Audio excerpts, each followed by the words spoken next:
Então, eu gostaria de dar as boas-vindas ao nosso museu, a esta visita que é virtual, ao Museu de Geologia Fernando Real, mas quero lançar aqui o desafio para virem conhecer o espaço, porque é um espaço que foi idealizado por um geólogo, o professor Fernando Real, que concebeu e abriu depois o museu com as suas amostras, com a sua coleção particular.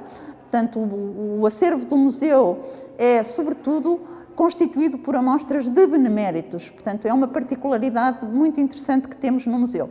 E aqui vocês conseguirão saber o que é que um geólogo faz, que materiais estuda e de que ferramentas se serve. Portanto, para quê? Onde explorar determinados minerais, determinadas minas que existem em Portugal e uma diversidade grande de fósseis, de rochas e de minerais.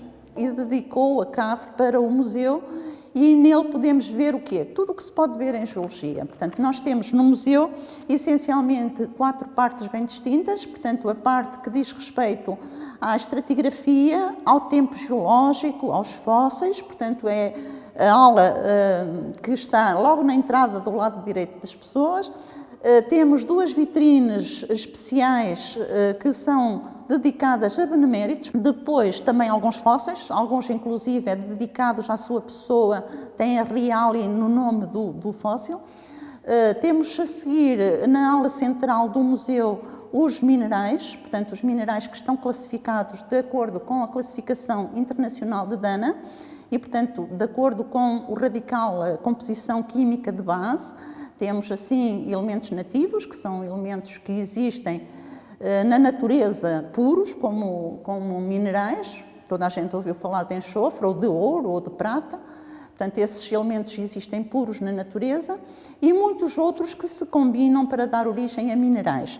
E, portanto, temos, conforme as combinações, temos várias classes de minerais, desde os silicatos, que são os mais abundantes na crosta terrestre, mas também os sulfuretos, os carbonatos, os fosfatos, os sulfuretos, os óxidos, portanto, um conjunto vasto, são 8 classes, temos uma vitrine dedicada a cada uma dessas classes.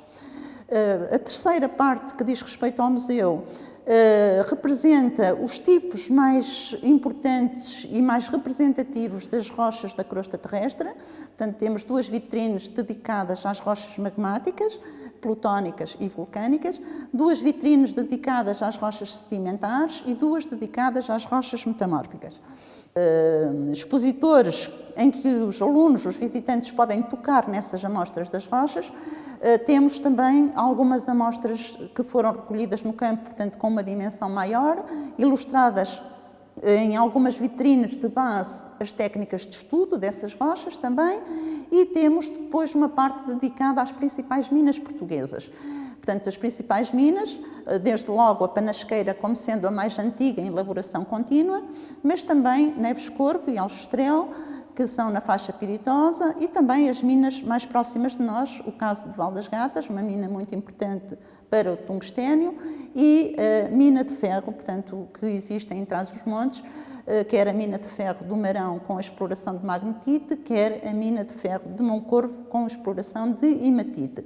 E temos depois, para colmatar esta exposição, para terminar a exposição permanente, 2 vitrines que dizem respeito ao uso dos minerais, dos materiais geológicos, no cotidiano.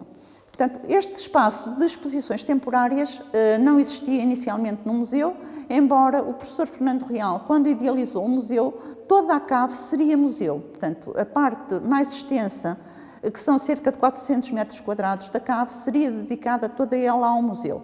Mas só em 2011 nós conseguimos alargar o museu para esta sala, que tem cerca de 100 metros quadrados, e fazer regularmente exposições temporárias neste espaço.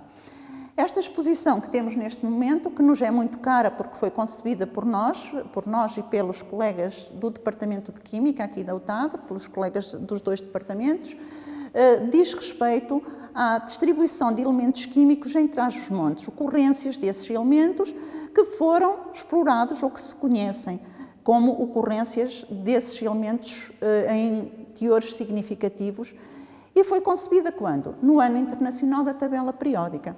E o que é que ela mostra? Mostra, de facto, ocorrências de elementos como o lítio, que está muito no top, que hoje toda a gente ouviu falar de lítio, não é? Por causa das explorações e das ocorrências em Trás-os-Montes, com várias aplicações, desde logo as baterias, nos carros elétricos, que é o que está mais em voga, mas o lítio tem muitas outras aplicações.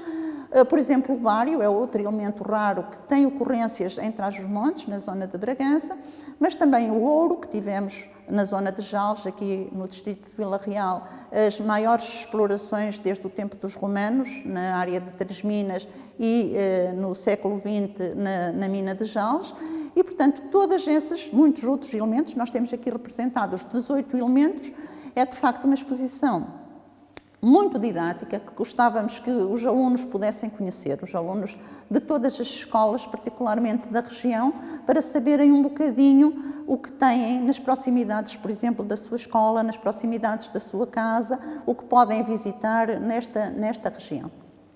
Nesta pequena sala vocês podem ver que temos aqui várias atividades que podemos realizar quando nos visitam, em grupos pequenos, portanto, em grupos que as escolas podem estar a fazer um trabalho e podem vir aqui, e temos painéis que ilustram essas atividades, ou algumas dessas atividades, e queria destacar o microscópio petrográfico, que está acoplada a uma câmara que nos permite ver depois no televisor a imagem para o grupo